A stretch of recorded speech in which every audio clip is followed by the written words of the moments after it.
me forever on fire. ಇದರಲ್ಲಿ ಮೊಟ್ಟ ಮೊದಲಿಗೆ ಈ ಚನ್ನಪಟ್ಟಣ ಕಥೆ ಏನು ಅಂತ. ಯಾಕಂತ ಹೇಳಿದ್ರೆ ಸಿ ಪಿ ಯೋಗೀಶ್ವರ್ ಹಿಂದೆ ಮೈತ್ರಿ ಸರ್ಕಾರ ಬರಲಿಕ್ಕೆ ಕಾರಣಕರ್ತರಾಗಿದ್ದವರಲ್ಲಿ ಸಿ ಪಿ ಯೋಗೀಶ್ವರ್ ಕೂಡ ಒಬ್ಬರು ಅಂತ ಹೇಳ್ತಾರೆ. ಆದರೆ ಇವತ್ತು C P Yogeshwar B J ಪಿಯಲ್ಲೇ ಅತಂತ್ರ ಆದರೂ ಆಶ್ಚರ್ಯ ಪಡಬೇಕಾಗಿಲ್ಲ. ಅವರಿಗೆ ಟಿಕೆಟ್ ಕೊಡದೇ ಇದ್ದರೆ ಬಂಡಾಯ ಹೇಳ್ತೀನಿ ಅಂದರೆ ಮುಗೀತಲ್ಲ. ಒಂದು ಪಕ್ಷದ ಸದಸ್ಯನಾಗಿ ನಾನು ಬಂಡಾಯ ಎದ್ದಾದರೂ ಸ್ಪರ್ಧೆ ಮಾಡ್ತೀನಿ ಅಂತ ಹೇಳಿದ್ರೆ ಅಲ್ಲಿಗೆ ಸಂದೇಶ ಸ್ಪಷ್ಟವಾಗಿದೆ. ಇಲ್ಲಿ ಯಾವುದೇ ಕಾರಣಕ್ಕೂ ನನಗೆ ಟಿಕೆಟ್ ಕೊಟ್ಟರೆ ಸರಿ, ಇಲ್ಲದೇ ಇದ್ದರೆ ನಾನು ರೆಬೆಲ್ ಕ್ಯಾಂಡಿಡೇಟ್ ಆಗಿ ನಿಂತ್ಕೊಳ್ತೀನಿ ಅಂಥೇಳಿ ಅವ್ರ ಸಂದೇಶ ಇದೆ. ಒಕ್ಕಲಿಗರ ಕೋಟೆಯಲ್ಲಿ ತ್ರಿಮೂರ್ತಿಗಳ ನಡುವೆ ಆ ಮಟ್ಟಿಗೆ ಒಂದು ಟ್ರಯಾಂಗಲ್ ಫೈಟ್ ಫಿಕ್ಸ್ ಆಗಬಹುದು. ಮೂವರು ಕ್ಯಾಂಡಿಡೇಟ್ಗಳ ನಡುವೆ ಅಂದರೆ ಇಲ್ಲಿ ಹೇಗೆ ಅಂತ ಹೇಳಿದ್ರೆ ಈ ಸಿ ಪಿ ಯೋಗೀಶ್ವರ್ ಹೇಗೆ ಅಂದರೆ ಇವರು ಜೆ ಡಿ ಎಸ್ಗೆ ಎಷ್ಟು ಹತ್ತಿರನೋ ಕಾಂಗ್ರೆಸ್ಗೂ ಅಷ್ಟೇ ಹತ್ತಿರನೇ, ಅಥವಾ ಜೆ ಡಿ ಎಸ್ಗೆ ಎಷ್ಟು ದೂರನೋ ಕಾಂಗ್ರೆಸ್ಗೆ ಅಷ್ಟು ದೂರನೇ, ಸಮಾನ ಅಂತರ. ಶತ್ರು ಆದರೂ ಅಷ್ಟೇ, ಮಿತ್ರ ಆದರೂ ಅಷ್ಟೇ, ಯಾವಾಗಲೂ ಒಂದು ಅಂತರವನ್ನು ಇವರು ಕಾಪಾಡ್ಕೊಳ್ತಾ ಇರ್ತಾರೆ. ಹಾಗಾಗಿ ಸಿ ಪಿ ಯೋಗೀಶ್ವರವ್ರನ್ನ ನಂಬೋಕ್ಕಾಗಲ್ಲ. ಅವರು ನಿಂತರೆ ಬಂಡಾಯ ಸ್ಪರ್ಧೆಯಾಗಿ ಅಥವಾ ಕಾಂಗ್ರೆಸ್ಸಿಂದ ಟಿಕೆಟ್ ಕೊಟ್ಬಿಟ್ರೆ ಅಲ್ಲಿಂದ ಬೇಕಾದ್ರೂ ನಿಲ್ಲಬಹುದು ಅಂತ ಮೊನ್ನೆ ಏನೋ ಡಿ ಕೆ ಶಿವಕುಮಾರ್ ಅವರೊಟ್ಟಿಗೆ ಏನೋ ವೇದಿಕೆಯಲ್ಲಿ ಕಾಣಿಸ್ಕೊಂಡಿದ್ದಾರೆ.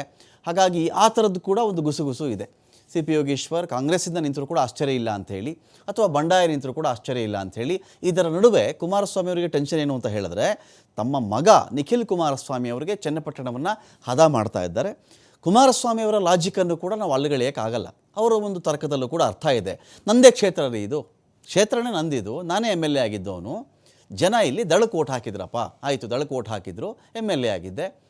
ಬದಲಾದ ಸಂದರ್ಭದಲ್ಲಿ ಮಂಡ್ಯದಲ್ಲಿ ನನಗೆ ಎಂ ಪಿ ಟಿಕೆಟು ನಾನು ನಿಂತ್ಕೊಂಡೆ, ಅಲ್ಲಿ ಜನ ಗೆಲ್ಲಿಸಿದ್ರು. ಈಗ ನಾನು ಸಚಿವ ಕೂಡ ಆಗಿದ್ದೀನಿ. ನಮ್ಮ ಪಕ್ಷಕ್ಕೆ ಸಿಗಬೇಕಲ್ವೇ ಈ ಟಿಕೆಟು? ನಾನು ಸಂಡೂರು ಕೇಳ್ತಾ ಇದ್ದೀನ, ಶಿಗ್ಗಾವಿ ಕೇಳ್ತಾ ಇದ್ದೀನ. ನಾನು ಶಿಗ್ಗಾವಿ ಸಂಡೂರು 2:1 ಅಲ್ವೇ? 2:1. ಬಿ ಜೆ ಪಿಯವರು 2 ಕಡೆ ತೊಗೊಂಡ್ರೆ ಒಂದು ಕ್ಷೇತ್ರ ನಾನು ಕೊಡಲೇಬೇಕು. 3 ಬಿ ಜೆ ಪಿ ಕೊಟ್ಬಿಟ್ರೆ ನಾವೇನು ಮಾಡೋಣ? ಇಲ್ಲಿ ಮೊರೋವರ್ ರಾಮನಗರ ಭಾಗಕ್ಕೆ ಬರ್ತಕ್ಕಂಥ ಕ್ಷೇತ್ರ ಚನ್ನಪಟ್ಟಣ. ಸೊ ಚನ್ನಪಟ್ಟಣದಲ್ಲಿ ನಾವು ಕಳ್ಕೊಂಡು ನಾವು ಮಾಡೋಕ್ಕೇನಿದೆ? ರಾಮನಗರದಲ್ಲಿ ಆಲ್ರೆಡಿ ನಾವು ಸೋತಿದ್ದೀವಿ, ದಳದವರು. ಕಾಂಗ್ರೆಸ್ ಅವ್ರು ಗೆದ್ದಿದ್ದಾರೆ ಅಲ್ಲಿ. ಅಲ್ಲಿಲ್ಲ, ಮಾಗಡಿಲಿಲ್ಲ ಇವರು. ಚನ್ನಪಟ್ಟಣದಲ್ಲಿ ಈಗ ಡಿಸೈಡ್ ಆಗಬೇಕು. ಈ ಒಂದು ಸನ್ನಿವೇಶದಲ್ಲಿ ಚೆಕ್ ಮಾಡಿಕೊಂಡಾಗ ನನಗೆ ಟಿಕೆಟ್ ಬೇಕು ಅಂತ ಕುಮಾರಸ್ವಾಮಿ ಅವರು ಒಂದು ಪಾರ್ಟಿಯಾಗಿ ಕುಮಾರಸ್ವಾಮಿ ಅವರಾಗಿ ಆ ಭಾಗದ ಅವರ ರಾಜಕಾರಣದ ಹಿನ್ನೆಲೆ ಗಮನಿಸ್ಕೊಂಡಾಗ ಕುಮಾರಸ್ವಾಮಿ ಅವರು ಬೇಡಿಕೆ ಇಡ್ತಾ ಇರೋದರಲ್ಲಿ, ಹಠ ಸಾಧಿಸ್ತಾ ಇರೋದ್ರಲ್ಲಿ ತಪ್ಪೇನೂ ಇಲ್ಲ. ಸಿ ಪಿ ಯೋಗೀಶ್ವರ್ ಆ್ಯಂಗಲಿಂದ ಯೋಚನೆ ಮಾಡಿದ್ರೆ ನಂದೇ ಕ್ಷೇತ್ರ ಸ್ವಾಮಿ ಇದು, ನಾನು ಹಿಂದೆಲ್ಲ ಗೆದ್ದಿರ್ತಕ್ಕಂಥವು, ನಾನಿಲ್ಲಿ ಇದೇ ನನ್ನ ರಾಜಕೀಯ ಅಳಿವು ಉಳಿವು ಡಿಸೈಡ್ ಆಗೋದೇ ಚನ್ನಪಟ್ಟಣದಲ್ಲಿ. ಇದೀಗ ಇವರೇನೋ ಮೈತ್ರಿ ಮಾಡ್ಕೊಂಡ್ಬಿಟ್ರು ಅಂತ ಹೇಳಿ ಇವರೀಗ ಟಿಕೆಟನ್ನು ತೊಗೊಂಡು ಹೋಗ್ಬಿಟ್ಟು ಜೆ ಡಿ ಎಸ್ ಕೊಟ್ಟುಬಿಟ್ರೆ ನಾನೇನು ಮಾಡಲಿ? ಬೇಡ ಮೈತ್ರಿ, ಇಲ್ಲೇನು ಮೈತ್ರಿ ಅವಶ್ಯಕತೆ ಇಲ್ಲ. ನಂದು ರಾಜಕಾರಣ ಅಲ್ವಾ? ಇನ್ನು 4 ವರ್ಷ ಸುಮ್ಮನೆ ಕೂತಿರಲ್ಲ ನಾನಿಲ್ಲಿ. ಯೋಗೀಶ್ವರ್ ಅವ್ರದ್ದು ಲಾಜಿಕ್ ಇದೆ ಇಲ್ಲಿ. ಆದರೆ ಲಾಜಿಕ್ ಅಂದರೆ ಮೈತ್ರಿ ಧರ್ಮ ಅಂತ ಯೋಚನೆ ಮಾಡಿದ್ರೆ ಲಾಜಿಕ್ ಇಲ್ಲ. ಅವರು ಬಂಡಾಯ ಆಗಿಬಿಡ್ತಾರೆ. ಅವಾಗ ಮೈತ್ರಿ ಧರ್ಮ ಫಾಲೋ ಮಾಡೋ ವಿಚಾರ ಬಂದಾಗ ಅವರು ಬಂಡಾಯ ಆಗಿಬಿಡ್ತಾರೆ. ಮೈತ್ರಿ ಧರ್ಮವನ್ನು ಬಿಟ್ಟು ನೋಡಿದಾಗ ಅವರ ರಾಜಕೀಯ ಅಸ್ತಿತ್ವದ ಪ್ರಶ್ನೆ. ಅವ್ರು ನಿಂತ್ಕೋತಾ ಇದ್ದಿದ್ದೆ ಚನ್ನಪಟ್ಟಣದಲ್ಲಿ. ಸೊ ಈ ರೀತಿಯಲ್ಲಿ ಒಂದು ರೀತಿಯಲ್ಲಿ 3 ಪಕ್ಷಗಳ ನಡುವೆ ಸಾಕಷ್ಟು ಪೈಪೋಟಿ ಅಂತೂ ಇದೆ. ಟಿಕೆಟ್ ಬೇಕೇ ಬೇಕು ಅಂಥೇಳಿ MLC ಸಿ ಪಿ ಯೋಗೀಶ್ವರ್ ಹಠ ಹಿಡಿದಿದ್ದಾರೆ.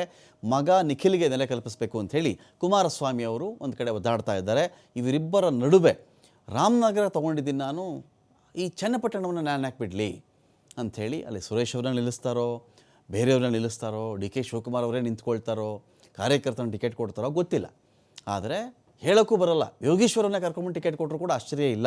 ಈಗಾಗಲೇ ನಾನೇ ಚನ್ನಪಟ್ಟಣದ ಕ್ಯಾಂಡಿಡೇಟ್ ಅಂಥೇಳಿ ಡಿ ಕೆ ಶಿವಕುಮಾರ್ ಒಂದು ಕಡೆ ಅನೌನ್ಸ್ ಮಾಡ್ತಾ ಇದ್ದಾರೆ.